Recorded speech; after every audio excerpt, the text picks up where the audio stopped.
안녕하세요. 여러분의 일상에 든든한 교양을 더해드리는 시니어 교양입니다. 혹시 요즘 이런 생각 드신 적 있으신가요? 이러다 정말 노후에 파산하는 거 아니야? 쓸 것 많고 들어오는 돈은 한정되어 있는데 앞으로 어떻게 살아야 하지? 생각만 해도 답답하고 무거운 마음이 들 수 있습니다.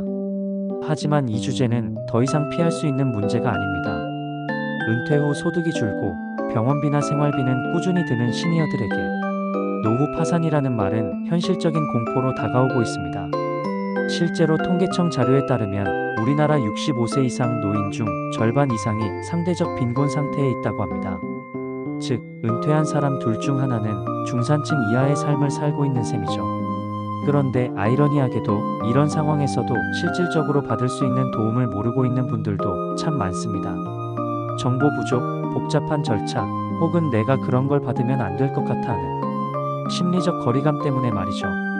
그래서 오늘은 월 100만원 안팎의 수입으로도 노후를 당당하고 품위 있게 살아가는 방법을 실제 사례와 함께 구체적으로 알려드리겠습니다. 첫 번째 전략입니다. 바로 고정 지출을 줄이는 것, 특히 주거비, 통신비, 보험료입니다. 고정 지출은 매달 무조건 빠져나가는 돈이죠. 이건 한 번만 잘 조정해도 매달 수십만 원이 절약됩니다. 먼저 주거비 이야기부터 해보겠습니다. 사례 하나를 소개드릴게요. 서울에서 전세로 살던 68세 박 모 씨는 보증금이 다 떨어지고 월세로 전환되면서 생활이 너무 팍팍해졌다고 합니다. 그러다 우연히 구청을 통해 LH의 영구임대주택 제도를 알게 됐고 신청한 지 1년 반 만에 입주에 성공했습니다. 전용 면적 26이, 보증금 250만 원에 월 임대료는 단 6만 원대, 매달 40만 원씩 나가던 월세 부담이 6분의 1 수준으로 줄었습니다. 이런 공공임대주택은 생각보다 더 많고 조건도 까다롭지 않습니다. 65세 이상 저소득층이거나 기초연금 수급자라면 신청 가능성이 높습니다.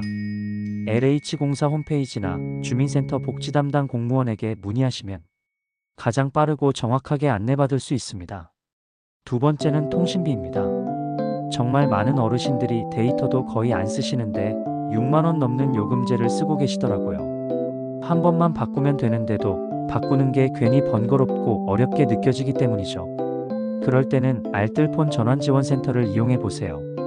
전화 1800-6289로 문의하거나 근처 시니어 복지관에 가면 직원이 직접 요금제 비교부터 개통까지 도와줍니다.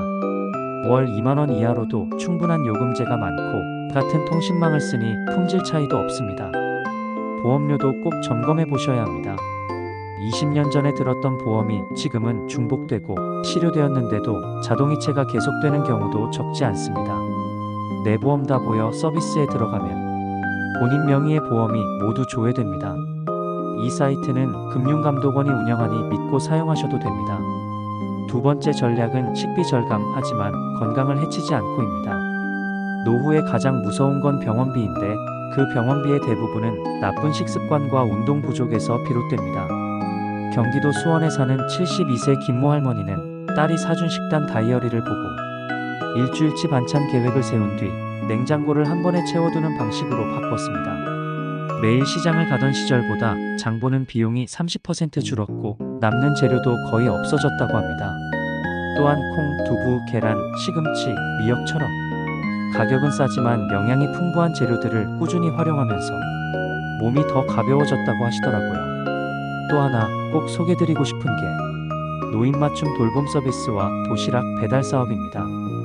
이건 만 65세 이상 저소득층, 기초연금 수급자에게 무료로 혹은 하루 1,000원 수준으로 따뜻한 식사를 제공하는 프로그램입니다. 노인복지관, 대한적십자사, 자활센터 등에서 운영하는 경우가 많습니다.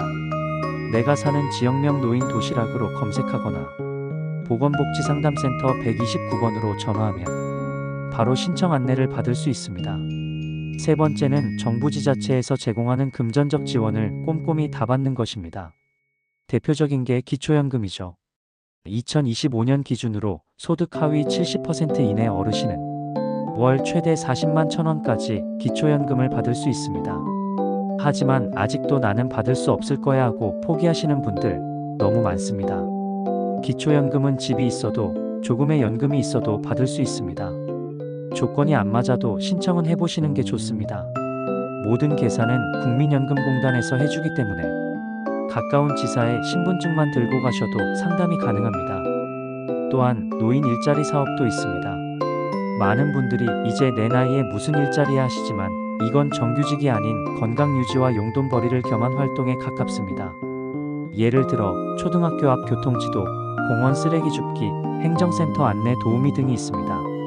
월 3,070만원까지 활동비가 나오고 사회적 관계도 넓어지니 일석이조입니다.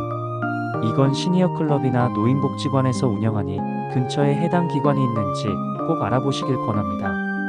네 번째는 혼자 고민하지 말고 지역 커뮤니티를 적극 활용하는 것입니다. 혼자 있을수록 생활비도 더 많이 들고 우울감, 무기력증도 커집니다. 하지만 사람들과 자주 만나고 이야기를 나누면 소비 욕구도 줄고 우울증도 예방됩니다. 예를 들어 서울 금천구에서는 품앗이 반찬 나눔 모임이 운영 중입니다. 각자 한 가지 반찬을 만들어 와서 함께 나누고 식사도 같이 하며 서로의 안부도 묻는 프로그램입니다. 참여자는 전원 65세 이상 어르신들이고 월 1만원의 재료비만 내면 됩니다. 이런 모임은 점점 늘고 있습니다. 동네 복지관, 주민센터 혹은 카카오맵에서 시니어 모임, 노인 공동체라고 검색하시면 쉽게 찾을 수 있습니다. 이처럼 노후 파산을 막기 위한 전략은 생각보다 가까이에 있습니다. 단 우리가 먼저 찾아야 하고 물어야 하고 신청해야 한다는 것이 가장 중요합니다. 오늘 영상에서는 첫째, 고정지출 줄이기. 둘째, 식비 아끼며 건강 챙기기. 셋째, 정부 지원 혜택 모두 받기. 넷째, 지역사회와 함께하기. 이 네 가지 전략을 중심으로 소개해드렸습니다. 나도 할 수 있을까? 내가 이런 도움을 받아도 될까? 망설이지 마세요. 당신은 당연히 받을 자격이 있고 더 나은 노후를 누릴 권리가 있습니다. 혹시 오늘 영상이 도움이 되셨다면 좋아요와 구독은 물론 여러분이 실천하고 있는 절약 노하우도 댓글로 나눠주세요. 다른 시청자분들께 큰 도움이 될 수 있습니다. 여러분의 노후에 든든한 교양이 함께하겠습니다. 시니어 교양이었습니다. 감사합니다.